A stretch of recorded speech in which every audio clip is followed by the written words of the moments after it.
नमस्कार। आज हम एक दिलचस्प दस्तावेज देख रहे हैं।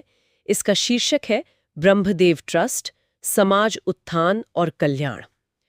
तो चलिए समझते हैं कि ये संत श्री कमला ब्रह्मदेव मंदिर ट्रस्ट असल में है क्या और ये स्रोत इसके बारे में क्या बताता है। पहली नज़र में तो ये दस्तावेज ट्रस्ट को एक तरह से आध्यात्मिक और धर्मार्थ दोनों तरह का संगठन बताता है। इसका मुख्य उद्देश्य सामाजिक उत्थान और जन कल्याण बताया गया है। हाँ, और यहीं ये बात थोड़ी दिलचस्प हो जाती है। स्रोत कहता है कि इनका मिशन सिर्फ धार्मिक कामों तक ही नहीं है, बल्कि धर्मार्थ कामों पर भी उतना ही जोर है। बिल्कुल।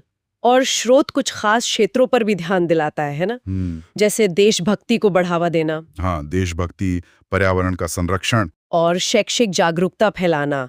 तो ये सिर्फ चैरिटी से कुछ ज्यादा है। हाँ, आइए थोड़ा और गहराई में देखें कि स्रोत इनके काम के बारे में असल में क्या कहता है।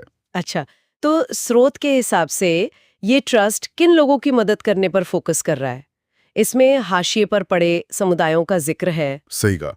स्रोत ये साफ करता है कि इनमें मुख्य रूप से वो लोग हैं जो गरीबी में जी रहे हैं या फिर अनुसूचित जातियों के सदस्य हैं और विकलांग व्यक्ति भी, यानी वो समूह जिन्हें अक्सर समाज में आप कह सकते हैं कि बराबरी के मौके नहीं मिल पाते। और स्रोत ये भी बताता है कि मदद किस तरह की दी जाती है। ऐसा लगता है कि तरीका सिर्फ पैसे देना नहीं है। नहीं नहीं, स्रोत के अनुसार जोर असल में शिक्षा और स्वरोजगार के मौके बनाने पर है। लक्ष्य ये है कि उन्हें सशक्त बनाया जाए ताकि वो समाज की मुख्य धारा से जुड़ सकें, आत्मनिर्भर बन सकें। और एक और बात जो स्रोत में काफी उभर कर आ रही है, वो है इनके काम करने का तरीका। पूरी तरह से गैर भेदभावपूर्ण है। वो जाति, धर्म या किसी और आधार पर कोई फर्क नहीं करते, ऐसा स्रोत का कहना है।